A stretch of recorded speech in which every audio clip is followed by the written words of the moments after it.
انشاءاللہ۔ کربلا کا وہ میدان جو تاریخ اسلام کا ایسا میدان ہے، ایسی تاریخ ہے کہ جب تک کہ دنیا قائم رہے گی کربلا کی تاریخ باقی رہے گی۔ کربلا کو بھلایا نہیں جا سکتا ہے۔ گزشتہ رات کو میں نے حضرت علی اصغر رضی اللہ تبارک و تعالی عنہ کی شہادت ذکر کیا تھا، اور پھر میں نے وعدہ کیا تھا کہ آج صبح اس کے آگے معرکہ کربلا کا ذکر کروں گا۔ اللہ تبارک و تعالی کی پیاری حبیب جناب محمد رسول اللہ کے ذکر کے ٹکڑا امام عالی مقام امام حسین تنے تنہا میدان کربلا میں ہیں۔ تمام عوام و انصار، تمام رشتہ دار شہید ہو چکے ہیں۔ خیمے میں امام عالی مقام ہے اور خود جانے کی تیاری کر رہے ہیں کہ میدان کربلا میں جاؤں گا۔ اتنے میں حضرت عابد بیمار جو بستر عدالت پہ تھے وہ کھڑے ہو جاتے ہیں، کھڑے ہونے کی کوشش کرتے ہیں اور کہتے ہیں ابا جب تک کہ میں ہوں آپ میدان کارزار میں نہیں جائیں گے۔ امام حسین نے فرمایا زین العابدین تم تو بیمار ہو اور بیمار کربلا میں کیسے جائے گا؟ یزیدیوں کا 22,000 کا ٹھاٹھے مارتا ہوا لشکر جلال ہے، اس سے مقابلہ کرنا ہے، تم نہیں جاؤ گے کربلا میں۔ اے زین العابدین تم تو ہماری امانت ہو، تم ہمارے جانشین ہو۔ مصطفیٰ جان رحمت نے ہم کو جتنی ساری برکتیں دی ہیں، جتنی ساری امانتیں دی ہیں، ساری امانت تمہارے سپرد کر کے جانے والا ہوں۔ اے زین العابدین تم سے میرا نسب چلنے والا ہے، اگر تم شہید ہو جاؤ گے تو حسینی سید دنیا میں کہاں سے آئیں گے؟ حضرت زین العابدین بستر سے اٹھتے ہیں اور کہا ابا دیکھیے تو صحیح، مجھے کھڑے بھی ہونے کی طاقت ہے اور مجھے لڑنے کی بھی طاقت ہے۔ مورخین فرماتے ہیں زین العابدین پر اتنا سخت بخار تھا کہ جیسے جوش میں آپ نے بستر کو چھوڑا اور اٹھنے کی کوشش کیا کہ آپ زمین پہ گر جاتے ہیں اور آپ کام نہ لا سکے۔ امام عالی مقام نے حضرت زین العابدین کو سینے سے لگایا اور سینے سے لگانے کے بعد کتنے سارے تبرکات آپ جتنی ساری نعمتیں مصطفیٰ جان رحمت نے عطا فرمائی تھی ساری نعمتیں عطا فرما دی اور فرمایا زین العابدین تو ہمارا جانشین ہے، آنے والے زمانے میں امت محمد رسول اللہ کے کشتی کے تم ہی ناخدا ہوگے اور تمہارے ہی لیے تمہارے نزدیک لوگ آئیں گے، تم مصطفیٰ کی شریعت کو بتانا، مصطفیٰ کے فیضان کو لٹاتے نظر آنا۔ امام زین العابدین کو امام حسین صبر کی تلقین فرماتے ہیں اور خود کربلا کا دولہا بننے کے لیے اس کے لیے تیار ہو جاتے ہیں۔ کیسا ماحول تھا اور کیسی گھڑی تھی کہ گھر میں عورتیں بھی موجود ہیں، بہن بھی موجود ہیں اور کربلا کے میدان میں کوئی رشتہ دار نہیں ہے، کوئی غم گسار بھی موجود نہ تھا۔ ایسے وقت میں امام عالی مقام عورتوں کو چھوڑ کے جا رہے ہیں، جان رہے تھے امام حسین میرے جانے کے بعد عورتوں کو قیدی بنا دیا جائے گا، جان رہے تھے امام حسین میرے جانے کے بعد خیمہ کو آگ لگا دیا جائے گا، جان رہے تھے امام حسین میرے جانے کے بعد میرے اہل بیت پر ظلم کے پہاڑ توڑے جائیں گے۔ لیکن ایک جانب اہل بیت کی محبت تھی، ایک جانب بیویوں کی محبت تھی اور دوسری جانب مصطفیٰ کی شریعت کربلا میں بنا رہی تھی۔ امام حسین نے رشتہ داروں کی محبت کو چھوڑ دیا، بیوی بچوں کی محبت کو چھوڑ دیا اور مصطفیٰ کی شریعت جو کربلا میں آباد دے رہی تھی اس کے تحفظ کے لیے اور اس کو بچانے کے لیے کربلا کے دولہا بننے کے لیے تیار ہو جاتے ہیں۔ حضرت زینب کبریٰ وہ قریب آتی ہیں اور فرماتی ہیں بھیا آپ کربلا میں جاؤ گے، ہم نے یہ سنا ہے کہ ہمارے نانا محمد رسول اللہ جب کہیں جاتے تھے تو آپ کے گھوڑے کی لگام علی مرتضیٰ تھاما کرتے تھے، ہم نے یہ سنا ہے کہ جب علی مرتضیٰ کہیں جاتے تھے تو آپ کے گھوڑے کی لگام، آپ کے گھوڑے کی نکیر حضرت امام حسن میرے بھائی تھاما کرتے تھے۔ لیکن اے حسین تم اس کربلا میں موجود ہو جس کربلا میں تیری تنہا بہن زینب موجود ہے، کوئی دوسرا مرد موجود نہیں ہے۔ آج میں تمہارے گھوڑے کی لگام بھی تھاموں گی، آج میں تمہارے گھوڑے کی نکیر بھی تھاموں گی اور اپنے ہاتھ سے تمہیں کربلا کا دولہا بناؤں گی۔ اللہ اکبر۔ زینب کبریٰ ہیں، آپ خیمے کے کونے میں جاتی ہیں اور کونے میں جانے کے بعد ایک کتنی نکالا حضرت زینب نے، آج کتنی لا کر حضرت امام حسین کے سامنے رکھ دیا اور اس کپڑے کو جب کھولا حضرت زینب نے اس میں سے میرے آقا محمد رسول اللہ کا امامہ نکالا۔ نکالا اور امامہ نکالنے کے بعد کہا بھائی آج حسین میں تمہیں جب کربلا کا دولہا بناؤں گی تو تمہارے سر پہ کوئی دوسرا تاج نہ ہوگا، بلکہ جس تاج پہ دنیا کا تاج رش کرتا ہے اس تاج کو پہناؤں گی، یعنی محمد عربی کا تاج تمہارے سر پہ ڈالوں گی، امامہ مصطفیٰ تمہیں پہننا ہے۔ اور پھر اسی گٹھڑی سے حضرت زینب نے ایک بوسیدہ چادر نکالا، ایک دوپٹہ نکالا، اللہ اکبر، جس پہ 17 پیبند لگے تھے، نکالا حضرت زینب کبریٰ نے اور امام حسین کے سامنے پیش کیا کہ بھائی دیکھو تو صحیح یہ کیا ہے، پہچانا تم نے یہ کون سا کپڑا ہے؟ امام حسین دیکھ کر مچل جاتے ہیں اور ماضی کے جلووں میں کھو جاتے ہیں، پرانی یادوں میں کھو جاتے ہیں، اور تقریباً 50 سال پیچھے آپ کا ذہن چلا جاتا ہے اور فرماتے ہیں زینب میں نے پہچان لیا ہے، یہ تو میری ماں فاطمہ زہرا کی چادر مبارک ہے، یہ فاطمہ کی چادر تطہیر ہے، اور ایک بیٹا اپنے ماں کی چادر کو نہ پہچانے، ایسا کیسے ہو سکتا ہے؟ امام علی مقام فاطمہ کی وہ چادر تطہیر جس چادر کو کبھی چاند نے نہ دیکھا تھا، جس چادر کو کبھی سورج نے نہ دیکھا تھا، جس چادر پہ کسی غیر محرم کی نگاہ نہ پڑی تھی، اس چادر کو آنکھوں سے لگاتے ہیں اور آنکھوں سے لگانے کے بعد سر پہ رکھتے ہیں۔ حضرت زینب نے فرمایا بھیا معلوم ہے یہ چادر میرے پاس کب سے ہے؟ ارے بہت دنوں سے ہے، 3 رمضان المبارک کی تاریخ تھی، اماں فاطمہ زہرا وصال سے پہلے مجھے آپ نے بلایا اور بلانے کے بعد فاطمہ نے مجھ سے کہا تھا اے زینب جب وہ وقت آئے گا کہ کربلا کے میدان میں میرا بیٹا حسین تنے تنہا ہوگا، وہاں پہ کوئی دوسرا مرد موجود نہیں ہوگا، لیکن حسین کے ساتھ تم موجود رہو گی، اس لیے میں تمہیں کچھ امانتیں دے رہی ہوں۔ وہ امانت کیا ہے؟ ماں نے اپنا دوپٹہ دیا، محمد رسول اللہ کا امامہ دیا، اور فاطمہ نے کہا تھا اے زینب میرے بیٹے حسین کو میرا دوپٹہ دے دینا اور کہہ دینا جس بچے کے سر پہ ماں کا آنچل ہوا کرتا ہے وہ بچہ کبھی بھی شکست نہیں کھاتا ہے، وہ کبھی تباہ و برباد نہیں ہوتا ہے، بلکہ ہر قدم پہ کامیابی اس کے قدم کو چومتی نظر آتی ہے۔ امام علی مقام نے امام زین العابدین کے بعد سید الشہداء امام علی مقام نے جب حضرت فاطمہ زہرا کی چادر تطہیر کو دیکھا اشک بار ہو گئی، رونے لگی، ماں کی یاد آ گئی۔ پھر زینب نے تیار کرایا ہے، کیا تیار کرایا؟ سر پہ اللہ اکبر سرکار کا امامہ بابا، ہاتھ میں حضرت جعفر تیار کی ڈھال دے دیا، ہاتھ میں حضرت امیر حمزہ کا پٹکا دے دیا، اور کمر کے لیے حضرت فاطمہ زہرا کی چادر تطہیر دے دی۔ گویا کہ ان تبرکات میں امام علی مقام کربلا میں جانے کے لیے تیار ہیں۔ ذرا سوچو تو صحیح، آج ہم حضور کے نام پر اپنی انگلی چوم لیا کرتے ہیں، اور اگر ہمیں کوئی کہہ دے کہ ہم نے مدینہ سے فلاں چیز لائے ہیں، اس کی بڑی تعظیم کرتے ہیں۔ کیوں تعظیم کرتے ہیں؟ اس لیے تعظیم کرتے ہیں کہ شہر مدینہ کا ہے، لیکن پورے مدینے والے مصطفیٰ کے عکس جمیل کا مجسمہ بن کے کربلا کے میدان میں امام حسین کھڑے تھے۔ ارے یہی تک نہیں، بلکہ ہمارا ایمان و عقیدہ تو یہ ہے کہ اگر کوئی شخص نالین مبارک کو لائے، نالین مبارک کیا ہے؟ چمڑے کا بنا ہوا نالین جو کسی چمڑے سے بنا ہے، آپ چمڑے سے بننے کے بعد وہ مصطفیٰ کے قدموں سے اس کو نسبت ہو گئی، تو ہم کیا کہتے ہیں؟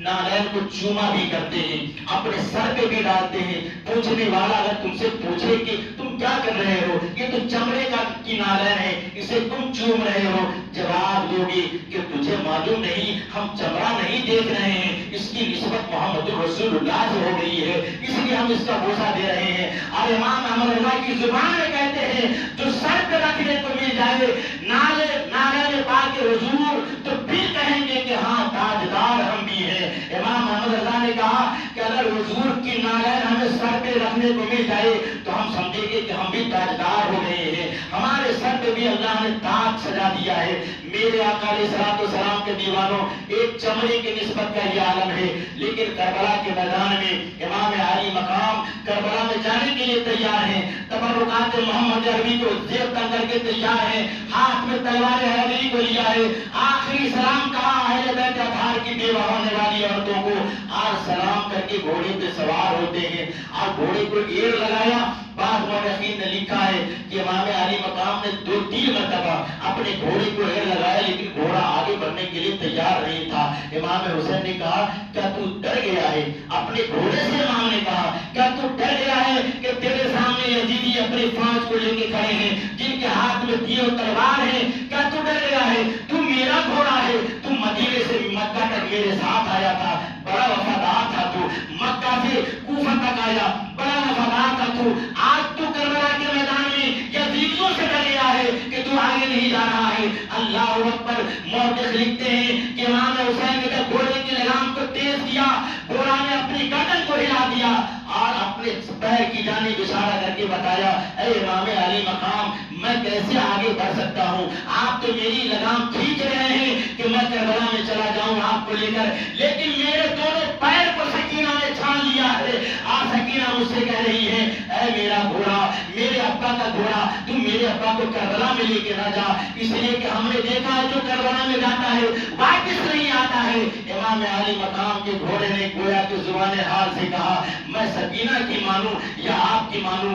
امام علی مقام دوبارہ گھوڑے سے نیچے زمین پہ تشریف لاتے ہیں، اپنی 7-8 یا 9-10 سال کی بیٹی سکینہ کو سینے سے لگاتے ہیں، صبر کی تلقین دیتے ہیں اور فرماتے ہیں سب کو میں اللہ کے حوالے کر رہا ہوں، میری شہادت کے بعد تم رونا نہیں، اور رونا آئے تو سر مت پیٹنا اور ایسی حرکتیں مت کرنا جو محمد رسول اللہ کی شریعت کے خلاف ہو. کربلا کا دولہا اللہ اکبر دولہا بن کے جا رہا ہے، شہید ہونے جا رہا ہے. ہم نے اور آپ نے تو دنیا کے دولہا کو دیکھا ہے، جب وہ شادی کرنے جاتا ہے بن سور کے تیار ہوتا ہے، اس کی ماں کی تمنائیں رہتی ہیں میرا بیٹا دولہا بن کے جا رہا ہے، نئی نئی نویلی دولہا کو لے کے آئے گا، شادیاں بچتے ہیں، بارات آتے ہیں، لیکن قربان جاؤ کربلا کے دولہا بن امام حسین بھی دولہا بن رہے ہیں، لیکن کس لیے بن رہے ہیں؟ دین کی آبیاری کے لیے بن رہے ہیں، دین کو زندہ کرنے کے لیے بن رہے ہیں، دین اسلام کی نشر اشاعت اور اس کو بچانے کے لیے بن رہے ہیں. امام حسین جب کربلا کے دولہا بن کر کربلا کے میدان میں آ رہے تھے، مورخین لکھتے ہیں کیا سما تھا. کربلا میں تنہا حسین تھوڑی نہ تھے، کربلا میں محمد عربی بھی آ چکے تھے، سرکار مدینے سے آ چکے تھے، کربلا میں حضرت مولا علی بھی آ چکے تھے، کربلا میں حضرت فاطمہ بھی آ چکی تھی، کربلا کے میدان میں حضرت امام حسن بھی آ گئے تھے. آپ سب کے سب نظارہ دیکھ رہے تھے. ارے یہی تک نہیں بلکہ مورخین نے کہا کہ انبیاء کی روحیں کربلا میں آ گئی تھی. یہی تک نہیں بلکہ فرشتے کربلا میں اتر گئے تھے اور وہ منظر دیکھنا چاہ رہے تھے، وہ نظارہ دیکھنا چاہ رہے تھے کہ نواسۂ رسول دین کو بچانے کے لیے کس طرح اپنی جان کو بھی جان آخری کے حوالے کرتے ہیں. ایسے منظر میں امام علی مقام کربلا میں کیا آئے، کربلا کا ذرہ ذرہ چمک اٹھا، کربلا کی زمین چمک گئی. امام علی مقام کے تجلیات و انوار سے کربلا میں وہ نور کی شعاعیں پھوٹنے لگی کہ لوگ دیکھ کر حیرت میں رہ گئے، یزیدی حیرت میں رہ گئے. امام علی مقام ان کے سامنے گئے اور فرمایا کہ اے شقیو، اے ظالمو، تم جانتے ہو میں کون ہوں؟ میں اتمام حجت کے لیے کہہ رہا ہوں، میں محمد عربی کا نواسا ہوں. تمہیں معلوم ہے ابھی اس دور میں روئے زمین پر میرے علاوہ محمد رسول اللہ کا کوئی دوسرا نواسا موجود نہیں ہے. اگر تم نے مجھے قتل کر دیا، تم نے مجھے شہید کر دیا، تو گویا کہ تم یہ سمجھو کہ محمد عربی کے نواسے کو تم نے شہید کر کے بہت بڑا ظلم کیا ہے. ظالمو، تجھے معلوم ہے ہمارے سر پہ جو یہ امامہ کس کا ہے؟ یہ محمد رسول اللہ کا امامہ ہے. بولے سبحان اللہ. کس کا امامہ ہے؟ محمد رسول اللہ کا امامہ ہے. ارے وہی محمد رسول اللہ ہے جن کا تم کلمہ پڑھتے ہو، جن کا نام اپنی نمازوں میں لیتے ہو، جن کا نام اپنے ممبروں پہ لیا کرتے ہو، جن کا نام تم اپنی اذانوں میں لیتے ہو، اسی رسول ہاشمی کا میں نواسا ہوں. تمہیں خبر نہیں ہے. امام علی مقام نے فرمایا کہ تمہیں معلوم نہیں میں کون ہوں؟ میں وہی حسین ہوں جس حسین کے بارے میں تمہارے نبی نے، جس کا تم کلمہ پڑھتے ہو، انہوں نے فرمایا تھا حسین مجھ سے ہے اور میں حسین سے ہوں. تمہیں معلوم ہے میں کون ہوں؟ میں وہی حسین ہوں جس کو محمد عربی نے جنت کے سارے نوجوانوں کا سردار کہا ہے. کیا تمہیں معلوم نہیں اللہ نے میری شان کیا بنائی ہے؟ کیا تم مجھے پہچانتے نہیں ہو؟ اے یزیدیو، مجھے اگر نہیں پہچانتے ہو تو پہچان لو، اور پہچان کے اگر تجاوز عارفانہ کرتے ہو تو اللہ کے اللہ کے خوف سے ڈرو اور اپنے دل میں خوف الہی پیدا کرو، میرے خون سے اپنے ہاتھوں کو رنگین نہ کرو۔ اگر تم ابھی بھی بات آ گئی اور تم نے یزیدیت سے توبہ کر لیا اور محمد رسول اللہ کے سچے شریعت کے قانون پر تم نے میرے ہاتھ میں ہاتھ دے دیا اور یزید سے تم نے کنارہ کشی اختیار کر لی، تو میں تو سخی ابن سخی ہوں، ایسا سخی ہوں کہ اگر تم سب نے ابھی کربلا کے میدان میں توبہ کیا، سب کی توبہ اللہ کی بارگاہ میں قبول کروا دوں گا، میں قاسم کے قتل کرنے والے کو چھوڑ دوں گا، میں علی اکبر کو شہید کرنے والے کو معاف کر دوں گا، میں علی اصغر کو شہید کرنے والے کو معاف کر دوں گا۔ اے عشقی آؤ، دین کے قریب چلے آؤ، آج جس دین کو محمد عربی نے پیش کیا تھا اس دین کے ماننے والے ہو جاؤ۔ لیکن وہ کیسے شقی تھے، کیسے ظالم تھے، جن کے دل پہ مہر لگ چکی تھی۔ امام علی مقام کی اتمام حجت کا ان کے دلوں پہ اثر نہ ہوا اور امام علی مقام کو کہا کہ یا تو بیعت کیجئے یا نہیں تو لڑائی کے لیے تیار ہو جائیے۔ اللہ اکبر!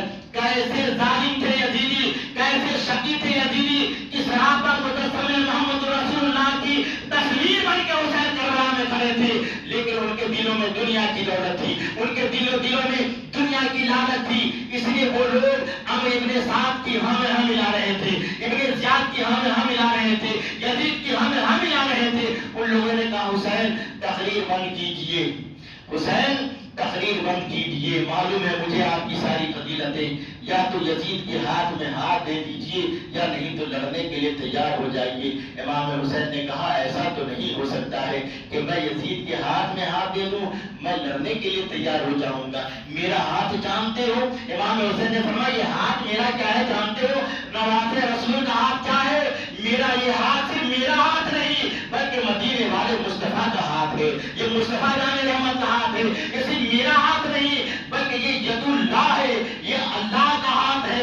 اللہ اکبر! اس پاک ہاتھ کو میں ہرگز ناپاک ہاتھ میں ہرگز دینے کے لیے تیار نہیں ہوں۔ وہ یزید جو میرے نانا کے دین کو بیچنا چاہتا ہے، وہ یزید جو میرے نانا کی شریعت کو بدل دینا چاہتا ہے، وہ یزید جو محرمات کو جائز کرانے کی فکر میں لگا ہوا ہے، ایسے ثانی یزید پہ میں ہاتھ نہ دوں گا بلکہ میں لڑنے کے لیے تیار ہوں۔ امام حسین کی صبر و استقامت کو جب دیکھا فرشتوں نے واہ واہی مچا دی، فرشتوں نے اور حوروں نے جنت الفردوس سے اپنے سروں سے آنچل ہٹا کر کربلا کا میدان دیکھنا چاہا۔ کیسا صبر کا استقامت کا پہاڑ ہے حسین کہ سب کچھ کو نچھاور کر دیا ہے دین کے لیے، اب اپنی جان کو بھی دین کے لیے نچھاور کرنے جا رہا ہے۔ آفر دے رہے ہیں یزیدی، ملک شام دے دوں گا، یزید کی بیعت کر لیجئے، یمن دے دوں گا، یزید کی بیعت کر لیجئے، دمشق دے دوں گا، یزید کی بیعت کر لیجئے۔ ساری حکومت کے بعد حسین قدموں کی ٹھوکروں سے اڑاتے ہیں اور سینے سے مصطفیٰ کی شریعت کو لگاتے ہیں اور فرماتے ہیں نہیں، اگر میں نے اپنے اس پاک ہاتھ کو یزید کے ناپاک ہاتھ میں دے دیا، میرے نانا کی امت تباہ و برباد ہو جائے گی، میرے نانا کی امت ہلاک ہو جائے گی، میں کبھی ایسا نہ کروں گا۔ امام علی مقام نے فرمایا ہے کوئی تم میں کا جو مجھ سے لڑنے کے لیے میدان کربلا کے کارزار میں آ جائے۔ امام حسین آواز دے رہے تھے لیکن یزیدی گیدڑ تھے نا، اور گیدڑ جو بھیڑیے وہ کبھی شیر کے سامنے نہیں آتے ہیں، اپنی دم دبائے اپنے خیمے میں موجود تھے۔ علی شیر خدا کا شیر، فاطمہ کا جگر گوشہ اور مصطفیٰ جان رحمت کے جگر کا ٹکڑا، ہاتھ میں حیدری تلوار لے کر آواز دے رہا تھا ہے کوئی تم میں کا جو مجھ سے لڑنے کے لیے تیار ہو جائے۔ لیکن وہ یزیدی جان رہے تھے ہم ان سے لڑنے کی طاقت نہیں رکھتے ہیں، اس لیے کہ محمد رسول اللہ کا ماما ہے، فاطمہ کی چادر ان کی کمر میں ہے، اب وہ تلوار جو ہے نا وہ تلوار حیدر کرار کی تلوار ہے، وہ تلوار حیدر کرار کی تلوار ہے۔ ارے یہ وہی تلوار ہے جو کبھی خیبر میں چل رہی تھی، گاجر مولی کی طرح کافروں کو کاٹ رہی تھی، علی شیر خدا چلا رہے تھے اور ہاتھی کے نبی سے آواز آ رہی تھی اے لوگوں سنو، لا فتح الا علی، لا سیف الا ذوالفقار، یعنی علی کی تلوار کیا چل رہی تھی، کوئی آواز دے رہا تھا کہ علی جیسا کوئی جوان نہیں ہے اور علی کی تلوار جیسی کوئی دوسری تلوار نہیں ہے۔ یزیدی ڈر رہے تھے۔ امام علی مقام نے حملہ شروع کیا، کچھ اشقیاء آئے، ایک بار میں اس کا معاملہ تمام کیا۔ امام نے میں سرا پہ حملہ کیا، میں سرا کی یزیدیوں کو جہنم میں پہنچایا، میں منع پہ حملہ کیا، میں منع کی یزیدیوں کو ان پہ حملہ کیا، جہنم رسید کیا۔ امام علی مقام زخموں سے چور ہو چکے ہیں، جس میں 72 زخموں کے نشانات موجود ہیں۔ تیر کے نشانات کی تو انتہا نہیں ہے۔ ایک شقی نے ایک ایسا تیر چلایا کہ امام علی مقام کی پیشانی سے آ کے پیوست ہو گیا۔ وہ امام علی مقام کی پیشانی جس کو مصطفیٰ چوما کرتے تھے، وہ امام علی مقام جس کی وجہ سے مصطفیٰ کبھی اپنے سجدے کو لمبا کر دیا کرتے تھے، وہ امام علی مقام کہ اگر جمعے کا دن ہوتا حضور منبر پہ خطبہ دے رہے ہوتے، آج گھر قریب ہونے کی وجہ سے حسین اپنے چھوٹے چھوٹے قدموں سے چل کر مسجد میں چلے آتے تو کیا کرتے؟ میرے آقا خطبہ دینا چھوڑ دیتے، منبر سے نیچے اتر جاتے، حسین کو گود میں لیتے، لا کے ایک جگہ بیٹھا دیتے، پھر دوبارہ خطبہ دینا شروع کرتے۔ ایسے امام علی مقام کی پیشانی میں ظالم شقیوں نے کیا کیا؟ تیر مارا۔ امام حسین کی پیشانی میں تیر لگا، آپ پہ غشی طاری ہو گئی۔ آپ غشی کی وجہ سے آپ زمین پہ گرنا چاہا۔ لوگوں سے پوچھا، لوگوں بتاؤ تو صحیح، آج جمعہ کا دن ہے، آج جمعہ کے دن میں لوگ کیا کر رہے ہوں گے؟ لوگوں نے کہا کہ جمعہ کے دن میں لوگ اللہ کی عبادت کرتے ہیں۔ یزیدیوں نے کہا کہ ہم بھی اللہ کی عبادت کرتے ہیں۔ امام نے کہا تجھے معلوم نہیں ہے جب تمہارا خطیب خطبہ کے لیے کھڑا ہوگا کس کا نام لے گا؟ اس میں میرے نانا کا نام لے گا، میرے ابا کا نام لے گا، میری ماں کا نام لے گا۔ بتاؤ تو صحیح میرے ساتھ تم لوگوں نے کیا کیا؟ امام علی مقام نے فرمایا میں تمہیں کہہ کے جا رہا ہوں، میرے اس خون کا بدلہ یہ ہوگا کہ اللہ تعالیٰ تم سارے یزیدیوں پہ جنت کو حرام فرما دے گا، سارے یزیدیوں کو اللہ تعالیٰ جہنم میں ڈالے گا اور اللہ تعالیٰ تمہیں جنت سے محروم فرما دے گا۔ میری شہادت کے بعد تم میں پھوٹ پڑ جائے گا، ایک دوسرے میں عداوت ہو جائے گی، تم میں اتحاد نہ رہے گا۔ امام علی مقام نے اپنی پیشانی کو سجدے میں رکھا، آپ جب سجدے میں رکھا تو ادھر آواز آ رہی تھی یا ایتھا النفس المطمئنہ ارجعی الی ربک راضیۃ مرضیہ، اے پاک روح تم اپنے رب سے راضی ہو کے رب کی جانب چلی آ۔ امام حسین کی روح کب سے منصوبی سے پرواز کر رہی تھی، ایک ظالم نے آپ کے حلقوں میں مبارک پہ تلوار چلائی اور سر تن سے جدا کر دیا اور آپ کی شہادت ہو گئی۔ انا للہ و انا الیہ راجعون۔ امام علی مقام کی شہادت کیا ہے؟ وہ حالت سجدہ میں شہادت ہے۔ میرے آقا علیہ الصلوۃ والسلام کے دیوانوں، امام حسین کی شہادت کس حال میں ہو رہی ہے؟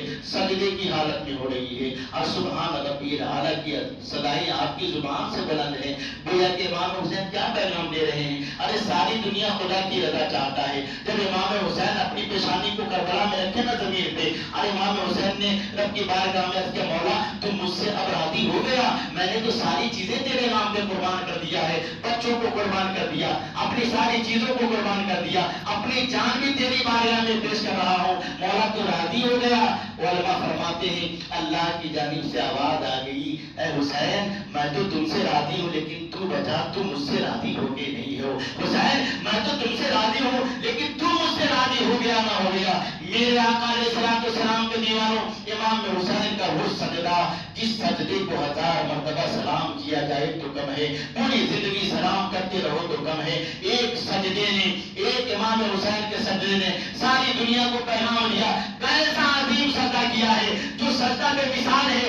اللہ اکبر۔ آج ہماری مسجدوں میں اے سی لگی ہے، آج ہماری مسجد میں پنکھے لگے ہیں، آج ہماری مسجد میں غالیچے بچھے ہیں، وضو کرنے کے لیے ٹھنڈا گرم پانی کا انتظام موجود ہے، لیکن ہمیں نماز کی توفیق نہیں ہوتی ہے۔ وقت کا ہمارے لیے نماز کا، ہم تو اپنے کاروبار میں لگے ہیں، ہم تو اپنی تجارت میں لگے ہیں، لیکن امام حسین کے سجدے پہ قربان جاؤ، تیغ کے نیچے امام حسین نماز پڑھتے نظر آ رہے ہیں، تلواروں کی چھاؤں میں حسین امام نماز پڑھتے نظر آ رہے ہیں، کربلا کی تپتی ہوئی سرزمین پر امام حسین نماز پڑھتے نظر آ رہے ہیں۔ پاکستان کے کلندر نے، ہمارے ہندوستان کے کلندر نے، علامہ اقبال نے کہا تھا اسی منظر کو اور سجدہ شبیری کے بارے میں کہا تھا کہ ہو سکے تو لائیے دونوں جہاں میزان میں، ہو سکے تو لائیے دونوں جہاں میزان میں، ہم نے ایک سجدہ زمین کربلا سے لے لیا۔ حضرت علامہ اقبال نے کہا تھا کہ اے لوگوں، امام حسین کا ایک سجدہ جو آپ نے کربلا میں کیا ہے اس کی شان تمہیں معلوم ہے، سن لو میں کیا کہتا ہوں۔ اقبال کہتے ہیں ساری دنیا کے لوگوں کے سجدے کو جمع کیا جائے اور اسے ترازو کے پلے میں رکھا جائے، اس کی فضیلت کو رکھا جائے، اس کے ثواب کو رکھا جائے. آج ترازو کے دوسرے پلے میں امام حسین کا ایک سجدہ رکھا جائے جو انہوں نے کربلا کے میدان میں کیا ہے، تو ساری دنیا کے لوگوں کے سجدے پر امام حسین کا ایک سجدہ بھاری نظر آئے گا. کیسی مصیبتوں میں امام نے سجدہ کیا ہے. دنیا کے لوگوں کو بتا دیا اے لوگوں تمہاری ساری چیزیں اپنی جگہ ہوں، لیکن جب کربلا کے میدان میں بھی چلے آؤ نا تو صبر و شکر کا دامن اپنے ہاتھ سے نہ جانے دو. چاہے جیسی پریشانی ہو صبر کرتے رہو، شکر کرتے رہو. ایسے وقت میں بھی نماز کا دامن تھامے رہو. ساری خوبیاں نماز میں ہیں، ساری کامیابیاں نماز میں ہیں، ساری چیزیں نماز میں ہیں. نماز سے بھی ملے رہو اور صبر سے بھی ملے رہو. جب دونوں چیزیں تمہارے درمیان موجود ہوں گی تو تم کبھی تباہ و برباد نہ ہوگی. میرے آقا علیہ الصلوۃ والسلام کے دیوانوں، وقت بہت مختصر رہ گیا ہے. آخر بات میں سماعت فرمائے 10 بجے انشاءاللہ ہمیں وہ دعا عاشورہ شروع کر دینی ہے. امام عالی مقام کی شہادت وہ جاں شہادت ہے، وہ دلوں کو رلانے والی ایسی شہادت ہے کہ اللہ اکبر. آپ جب تاریخ کا مشاہدہ کریں گے امام عالی مقام نے کیوں اپنی ساری چیزوں کو کربلا کے میدان میں قربان کر دیا. کبھی ہم نے سوچا ہے کس لیے قربان کیا ہے؟ کس لیے سب کی قربانی دے دی؟ کس لیے اپنی جان کی قربانی دے دی؟ ارے آپ تاریخ کا مطالعہ کرو گے تو معلوم ہوگا. دین کی خاطر دیا ہے، اسلام کی خاطر دیا ہے، نماز کی بقا کی خاطر دیا ہے، قرآن کی بقا کی خاطر دیا ہے. یزید کون تھا؟ یزید ایسا بدبخت شخص جو صحابی کا بیٹا تو ضرور تھا، لیکن یزید ظالم تھا، یزید زانی تھا. یزید ماں پہ اپنی سوتیلی ماں پہ غلط نگاہ رکھنے والا تھا. یزید اپنی پھوپھیوں سے ماشاءاللہ شادی کرنے کو جائز قرار دینا چاہتا تھا. یزید کون تھا؟ یزید وہ تھا تو سب سے پہلے مسلمانوں نے داڑھی کاٹنے کو جائز کہا تھا کہ داڑھی کاٹ لی جائے، اسلام میں کوئی بات نہیں ہے. یزید وہ تھا جس نے نماز کو چھوڑنے کی عادت ڈالی تھی اور اعلان کیا تھا کہ ساری نمازیں وقت پہ پڑھنا کوئی ضروری نہیں ہے، بلکہ جب من میں آئے تو 4 وقت کی نماز پڑھ لی جائے ہو جائے. یزید کی اس سرانہ حرکتوں پر امام عالی مقام نے کہا کہ نہیں نہیں یزید، تمہاری ہاں میں نہ ملاؤں گا، تمہاری ہاں میں کبھی ہاں نہیں کر سکتا ہوں. آج یہی وجہ ہے کہ آج جو اسلام لہرا رہا ہے، آج جو ہماری مسجد منور نظر آ رہی ہے، آج جو ہم قرآن پہ چلتے نظر آتے ہیں، شریعت پہ چلتے نظر آتے ہیں، یہ صدقہ ہے امام عالی مقام کا، یہ صدقہ ہے امام حسین کا. ورنہ امام حسین اگر یزید کے ناپاک ہاتھ میں ہاتھ دے دیے ہوتے تو آج مسلمان مسجدوں میں زنا کرتے نظر آتے، آج مسلمانوں کی مسجدیں ویران نظر آتی، آج آزان ہوتی یا نہ ہوتی. اگر امام حسین یزید کے ہاتھ میں ہاتھ دے دیے ہوتے تو معاملہ یہ ہوتا کہ اللہ اکبر لوگ اپنی محرمات سے شادیاں کرتے نظر آتے. قربان حسین تیری شہادت پہ قربان جاؤ، تیری شہادت کو لاکھوں سلام ہو. اور ایسی شہادت کہ آپ نے ایسا سجدہ کیا، علماء نے فرمایا سجدے اوروں نے کیے اس کا نیا انداز ہے. ہر مسجد میں سجدہ ہوتی ہے، ہر مسجد میں سجدہ ہوتی ہے، ہر مسلمان سجدہ کرتا ہے اور اس کا نیا نیا انداز ہوتا ہے. سجدے اوروں نے کیے اس کا نیا انداز ہے، لیکن اے امام حسین تم نے وہ سجدہ کیا جس پر خدا کو ناز ہے، تم نے وہ سجدہ کیا جس پر خدا کو ناز ہے. حسین آپ کی پیشانی جب کربلا کے میدان میں زمین سے لگ کے سبحان ربی الاعلیٰ آپ کی زبان کہہ رہی تھی، ایسے سجدے پر اللہ کی رحمت بھی جوش مار رہی تھی اور فرما رہی تھی کہاں گئے وہ فرشتے جو کہہ رہے تھے کہ تم انسانوں کو اپنا خلیفہ بنا رہے ہو. آج دیکھیں وہ کربلا کا نظارہ دیکھ لیں، میرے محبوب کا نوازا میرے دین کی خاطر میرے نام پر ساری چیزوں کو قربان کرتا نظر آتا ہے. اللہ کی بارگاہ میں دعا ہے کہ مولا تبارک و تعالی ہم سب کو سچا پکا حسینی بنائے. انشاءاللہ تبارک و تعالی سید الشہداء امام حسین کی شہادت کے بعد کیا ہوا اگر یہ سننا ہے تو آج عشاء کی نماز کے بعد میری مسجد میں چلے آنا. بعد کربلا جو منظر ہوا اسے پیش کرنے کی کوشش کروں گا، لیکن ان یزیدیوں نے کیا کیا؟ اللہ اکبر، امام شہید ہو گئے. امام حسین کے جسم سے سارا کپڑا نکال لیا. کپڑا نکالنے کے بعد 10 گھوڑے سوار کو بلایا، امام حسین کے جسم انور پہ گھوڑا دوڑا دیا. یہی تک نہیں بلکہ اللہ اکبر امام حسین کی شہادت کے بعد ظالم یزیدیوں نے خیمہ اہل بیت کو پہ حملہ کیا اور وہاں لوٹ مار چالو کر دی، چوری کرنا شروع کر دیا. سامان لے لیے، برتن لے لیے. اہل بیت اطہار کے پاس ظاہری طور پہ کیا موجود تھا؟ حضرت سکینہ موجود تھی اسی میں، جن کی عمر امام حسین کی چھوٹی سی بیٹی حضرت سکینہ، جن کے کان میں چھوٹی سی سونے کی بالی تھی. ایک یزیدی نے دیکھا اور دیکھنے کے بعد کہا تو کون ہے؟ حضرت سکینہ نے کہا میں حسین کی بیٹی سکینہ ہوں۔ کہا تیری بالی بڑی اچھی ہے، اور اس ظالم نے اتنی زور سے بالی کھینچا کہ حضرت سکینہ کے کان سے خون کا فوارہ جاری ہو گیا۔ آپ نے فرمایا تم مانگ لیا ہوتا، ہم تو سخی ابن سخی ہیں، تمہیں دے دیتے، تم نے اتنی زور سے کیوں کھینچا؟ اللہ اکبر۔ موقف لکھتا ہے کہ جب حضرت سکینہ نے ایسا کہا، ظالم یزیدی نے حضرت سکینہ کے گال پہ تماچے مارے اور کہا میرے سامنے بولتی ہے، ارے وہ گال، وہ سیج پہ چلنے والی شہزادیاں، ان کے گالوں پہ کربلا میں تماچے مارے جا رہے تھے، ان کو بے پردہ کیا جا رہا تھا۔ خاتون اہل بیت کے سروں سے دوپٹہ چھین لیا گیا، اور اللہ اکبر، وہ زینب کبریٰ فاطمہ کی بیٹی جن کے گھر کی عزت کا معاملہ یہ تھا، جن کے سروں کو کبھی آسمان نے نہ دیکھا تھا، اللہ اکبر، ان سے چادر تطہیر چھین لی گئی، ان کے خیمے میں آگ لگا دیا گیا۔ اللہ اکبر۔ آگ لگانے کے بعد ایک شخص کہتا ہے ہم نے دیکھا کہ جب خیمہ اہل بیت میں آگ لگ گئی تو ہم نے دیکھا ایک لہیم و شہیم ایک عورت ہے جو آگ میں کبھی ادھر جاتی ہے کبھی ادھر جاتی ہے، کبھی ادھر جاتی ہے کبھی ادھر جاتی ہے۔ ہم نے پوچھا ہے خاتون تمہیں آگ سے ڈر نہیں لگتا ہے؟ تم آگ میں جل جاؤ گی، تم کون ہو؟ اللہ اکبر۔ اس عورت نے کہا میرا نام زینب ہے، میں علی کی بیٹی ہوں، فاطمہ کی بیٹی ہوں۔ جب میری ماں کا انتقال ہونے لگا تھا تو میری ماں نے کہا تھا بیٹی زینب کربلا میں جب تم رہنا تو صرف زینب بن کے نہ رہنا، بلکہ کربلا میں تم رہنا تو تم کو علی کا کردار بھی ادا کرنا پڑے گا، تم کو حسین کا کردار بھی ادا کرنا پڑے گا، تم کو فاطمہ کا کردار بھی ادا کرنا پڑے گا، تم کو حسین اور حسن کا کردار بھی ادا کرنا پڑے گا۔ اے زینب تم کو اپنا بھی کردار ادا کرنا پڑے گا۔ حضرت زینب فرماتی ہیں میں اسی کردار کو ادا کر کے آپ کے قریب اس لیے جا رہی ہوں کہ ہمارے خیمے میں میرا ایک ہی بھتیجا موجود ہے جس کا نام زین العابدین ہے، وہ بیمار ہے، میں ڈر رہی ہوں کہ ایسا نہ ہو کہ میرا بھتیجا ڈر جائے۔ اللہ اکبر۔ مورخ لکھتا ہے چلتے ہوئے خیمے میں حضرت زینب جاتی ہیں اور حضرت زین العابدین کو اٹھا کر اپنے کندھے پہ لاتی ہے، اور کندھے پہ لانے کے بعد آگ سے باہر نکالا۔ مورخ کا قلم بول پڑا، بولنے والوں کی زبانیں بول پڑی کہ زینب تمہیں سلام ہو، تم نے کربلا میں زین العابدین کو اپنے کندھے پہ نہ اٹھایا تھا بلکہ تم نے مصطفیٰ کی شریعت کو اپنے کندھے پہ اٹھایا تھا۔ اے زینب کبریٰ، تم نے کربلا کے میدان میں زین العابدین کو اپنے کندھے پہ نہ اٹھایا تھا بلکہ حسینی سیدوں کی نسل کو اٹھایا تھا۔ یہی وجہ ہے صبح قیامت تک زینب تمہیں دنیا سلام کرتی رہے گی۔ اللہ تبارک و تعالیٰ ہم سب کے سینے میں اہل بیت کی محبت عطا فرمائے۔ آج کے دن میں روزہ رکھو، نیکیاں کرو، آج کے دن میں قرآن کی تلاوت کرو۔ معلوم ہے تم کو جب امام حسین کا سر تن سے جدا کر دیا گیا، آگے جا رہے تھے، کسی شکی نے کہا کہ دیکھو تو صحیح کٹے ہوئے حسین کا لب ہل رہا ہے اور امام حسین کا سر اپنے جسم سے الگ ہو چکا ہے، نیزہ میں لگا ہے، یزیدی آگے لے کے جا رہے ہیں، لیکن کسی نے دیکھا کہ آپ کا لب یعنی ہونٹ ہل رہا ہے۔ وہ جا کے جب کان آپ کے امام حسین کے سر انور سے لگایا تو کیا دیکھا؟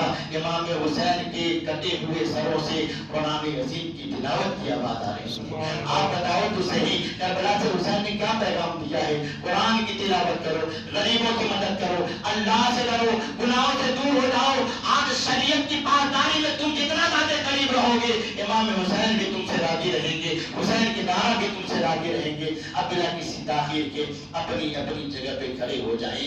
آپ